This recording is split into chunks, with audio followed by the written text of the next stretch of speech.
Y ahora por fin tenemos a Charo Martínez, que va a leer el poema, un poema que se titula La profesora de ética.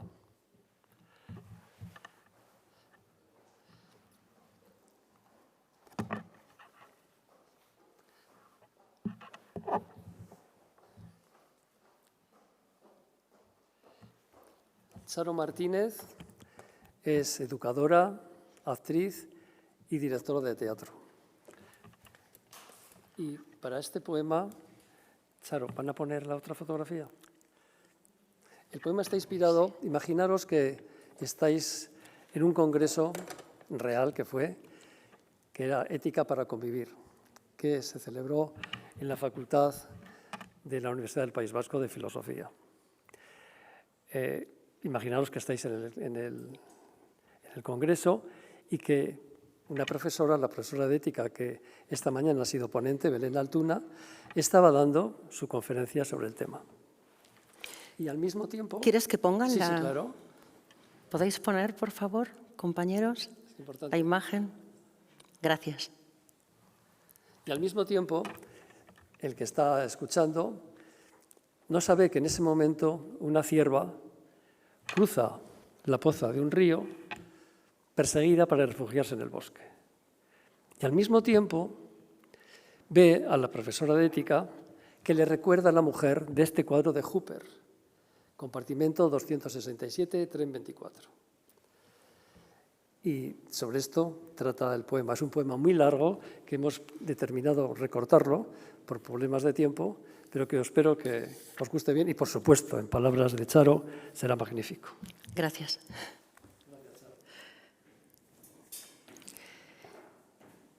En el mismo momento en que el Congreso de Ética para convivir alcanza su máximo interés, una cierva intenta cruzar nadando una oculta poza en la corriente de un río.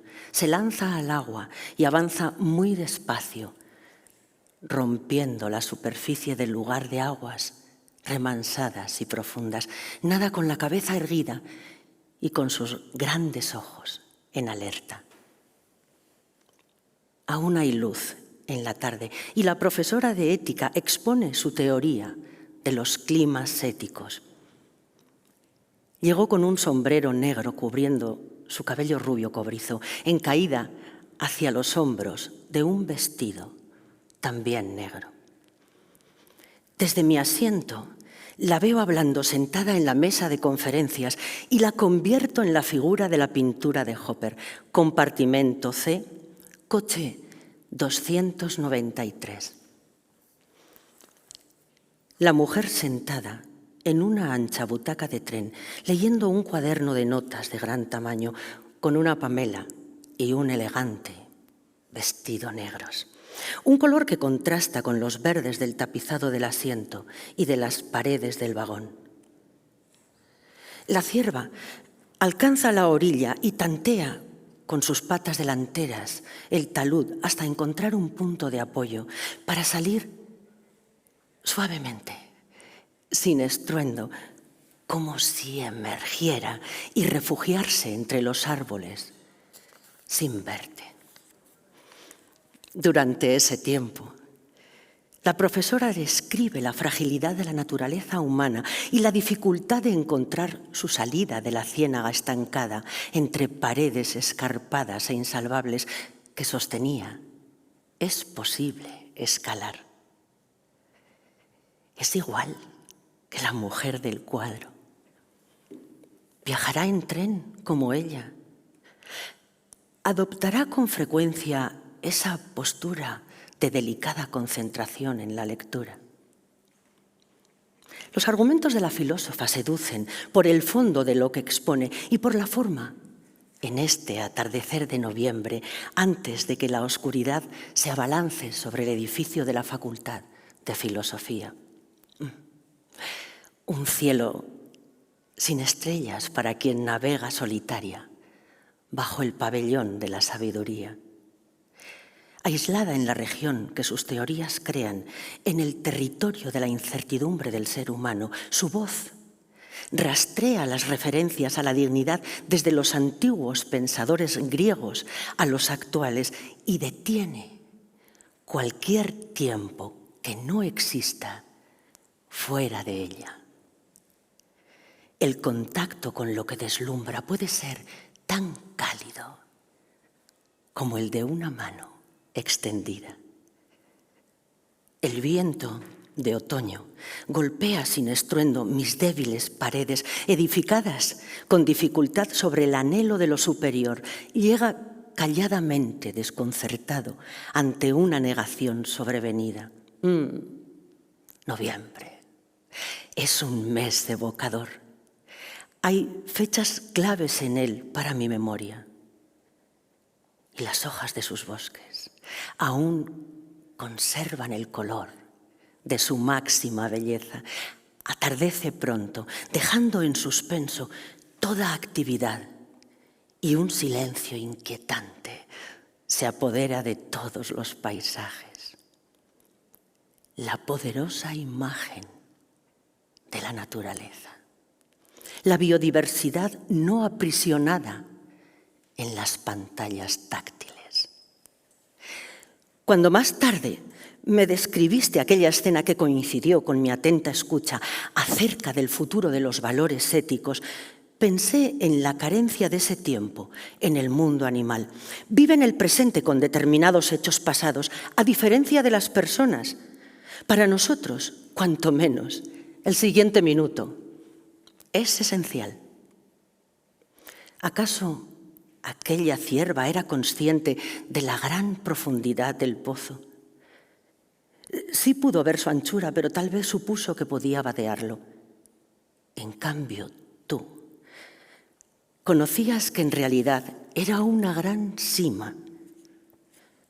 Por eso estabas allá, convertida en Artemisa. ¿O fue la casualidad de aquella inusual, cálida tarde en la que decidiste abandonar tu templo de Álamos, la admirada réplica del otro tuyo en Éfeso? Quizás pensabas en el insondable fondo del destino, en que había sucedido para que lo diseñado eterno variara abruptamente. ¿Qué diosa podía responder esa pregunta que se repite incesantemente por los humanos? La profesora de ética ha dejado de leer sus notas y reflexiona en voz alta, deslizando preguntas sobre el comportamiento humano, con respuestas diversas por quienes responden. Alguien habla de los individuos que se comportan peor que los animales. La filósofa insiste en la trascendencia que para la convivencia tiene la pregunta kantiana: ¿qué debo tener que hacer? Y que en modo alguno la reflexión y la deliberación éticas suponen un debate estéril frente a la complejidad e incertidumbre de la vida en común. La sala se ilumina y esa luz ilumina su figura y los destellos de su cabello. Como Hopper ve a la mujer de su cuadro, solitaria, abstraída en la lectura. Aislada de todo lo exterior, presiento su mar de calma y olas belicosas, su mundo al borde del último desvelo, ese instante en que se rompe el cristal con el golpe seco del estallido de una nube. ¿En qué dirección viaja la pasajera? ¿Va o viene? ¿Cuál es su trayecto? ¿Quién la espera a la llegada? ¿Nadie? Hopper no responde esas preguntas. Ha detenido el tiempo en su pintura y la realidad, si alguna vez la escena fue real, carece de importancia. Se ha vuelto eterna. Viaja por la historia, como Diotima de Mantinea, a la que la profesora cita ahora al hablar de Sócrates, del que fue maestra. atrapado en la obligada reflexión a la que me conduce con la determinación de su discurso. Respiro débilmente mientras el sol se desvanece en su paisaje y en las copas de los árboles del bosque, santuario de tu cierva. No así aquí, siguiendo los razonamientos destilados en siglos de sabiduría para descubrir que nada ha cambiado en el interior humano y no por ello se deja de perseverar en contra del viento del mal, levantando el vuelo, como los ánades en otoño. En la sala, la tarde se niega a resbalar por las laderas que la luz decadente le construye. Pronto, como un barco que desaparece en el horizonte, la luz dejará paso a la oscuridad.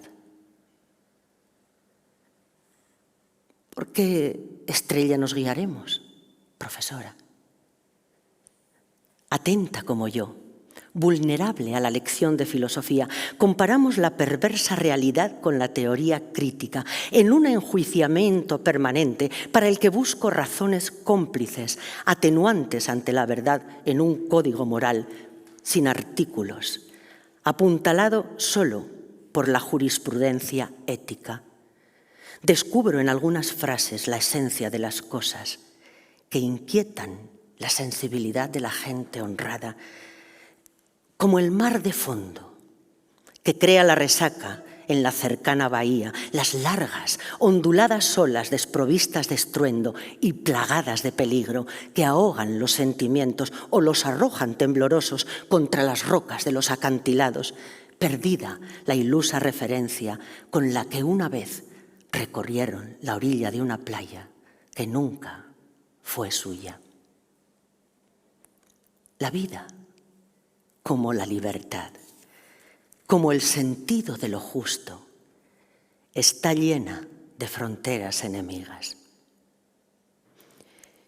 Si fuera la mujer del tren de Hopper, posiblemente alzaría la cabeza dejando de leer para cerrar los ojos y pensar por qué ella está allí, dejando a su alma vagar por el pasado, el reciente, el cercano, el lejano ya selectivo, aquella parte más alejada de la cola del cometa, lo más invisible de su historia que alguien le confesó ver en las noches cálidas y despejadas.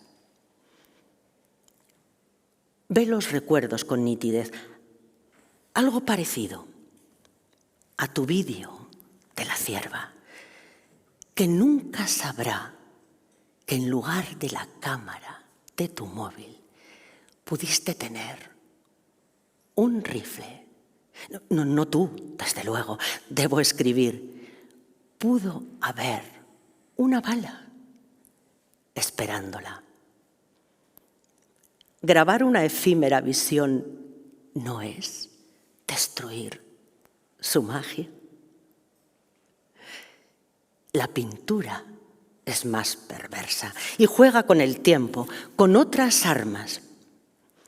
La profesora de ética lee en el aula de su templo griego lo que la sabiduría ha escrito acerca de la justicia y la prudencia, la honradez y la solidaridad en las bóvedas de todos los templos, bajo los cimientos de todas las universidades, sobre los cielos despejados, en los aledaños de los hospitales, en las rojizas penumbras de la desesperación. Alguien pregunta sobre el amor y la pregunta sobrevuela un mar de cabelleras rubias y negras.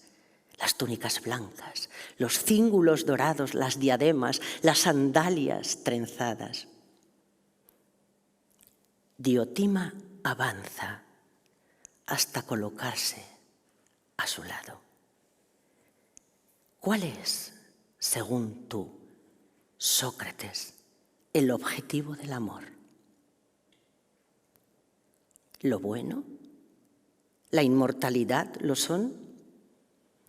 Tal vez la contemplación de la belleza absoluta. ¿Cómo librar a la libertad de su cautiverio? El término medio es una propuesta sensata, pero insuficiente. Todo cambia, nada permanece, profesora. Permanecen los recuerdos o va cambiando su percepción con el tiempo, con las circunstancias. Hopper no pensaba como Heráclito cuando terminó su cuadro. Su viajera permanecerá escoltada por el perfecto juego de luces del lienzo, hasta que algo lo destruya, pero no cambiará. Nuestros cuerpos marcan con exactitud la diferencia con lo anterior. Quizás la forma de ser se resista, igual que la existencia, solo cambian sus formas. Incluso el concepto de justicia, el que al final nos puede salvar, también varía. Como el olor de la tierra en cada lugar. Aquí ahora, sentado en esta butaca, diseñada para escuchar, recuerdo que una vez pensé que si el dolor y el placer son dos constantes inmutables en todas las vidas, alguien logrará cómo orientar el péndulo de la felicidad en el abismo sin fondo que enmarcan esas dos paredes abruptas. Alguien, como la mujer que habla y a la que aún no ha invadido la tristeza de lo imposible. Siento cómo la reflexión de la filósofa sobre la dignidad humana flota en la sala y llega a las conciencias como un poema que se dispusiera a perdurar después de haber sido leído por primera vez. A veces el impacto de lo filosófico consigue llegar más allá de lo que se propone, hasta el hábitat de la emoción poética. Ella está ahí. En sus manos las llaves con las que la duda abre las puertas herrumbrosas de la oscuridad implacable. La diosa Atenea, descubriéndonos los símbolos de la sabiduría, incendiando la soberbia insaciable de los necios. ¿Qué mundo deseas que pueda estar libre de las atroces embestidas de la vida? La profesora habla acerca de la relación entre ética y medio ambiente, la acción humana en la naturaleza, el bosque fragmentado y sus árboles ardiendo hasta consumirse. Un giro en el aire contaminado y el extremo de una de sus alas roza la piel tersa de la filosofía. Vuela abajo para que sus palabras toquen la tierra mojada por la lluvia enferma, el verde oscuro del musgo, que no se eleven, solo la lógica de la naturaleza ante el deber ser. La ética, dice la profesora, reflexiona sobre el comportamiento humano y las normas morales son el resultado de esta reflexión. Pero el medio ambiente, especie humana, no tiene por qué reflexionar sobre la venganza y llegará un tiempo en el que se acabarán las contemplaciones. El planeta Tierra se hartará de contemplar cómo parte de esta especie se dedica desde siempre a dañar a millones de sus integrantes. El tiempo no es una variable para el planeta, sí lo es para sus habitantes. Cuando llegue el verano, me marcharé al bosque para oír el gran canto coral de sus miles de voces mixtas. Me tumbaré en el suelo, sobre la hierba cálida, o sentado con la espalda apoyada en un tronco liso de álamo. Dejaré que el tiempo se adormezca mientras cae el día, atento a todos los sonidos, esperando que mi mirada se cruce con la de la tierra y la liberación se hunda en su espacio más profundo. La lenta atracción que se siente bajo el techo de las copas de sus árboles, dentro de su mundo, habitándolo, deshaciendo los caminos de pardo polvo que conducen a las teorías de la inmediatez. El perfil de la cierva vigilando los márgenes del bosque, la alteración de los santuarios construidos con deseos. Tal vez, si no hubiera salida de este bosque, si permanecer en él siempre dejara de ser un sueño y pasara a ser una posibilidad, mi memoria dejaría de vagar en él. La tentación de la soledad. ¿Durante cuánto tiempo? Hopper pintaba la soledad y su viajera está inmersa en el silencio, sola y silenciosa, ajena al perfecto juego de luces, alcanza el aislamiento de la tribu. En ese instante, en ese viaje, un tiempo de su vida abandonado al movimiento del tren. ¿Y si estuviera retrocediendo? No avanzando. Si levantara la vista y te mirara y pudieras ver sus ojos, quizás adivinarías en su pensamiento la invisible oquedad de la nostalgia. No, no es un cuadro para ser solo observado. Cuando termine, se acabará la magia de esta burbuja de tiempo irrepetible. Alguien puede estar grabándola, pero un vídeo no será lo mismo. Desde aquí percibo su calor y las leves alteraciones de su tensión cuando pasa de la filosofía a la poesía para tratar de explicarnos dónde yace la felicidad. Contemplo el mundo explicado por ella como desde el interior profundo de una geoda de amatista, a resguardo de las heridas infringidas a la lógica del afecto.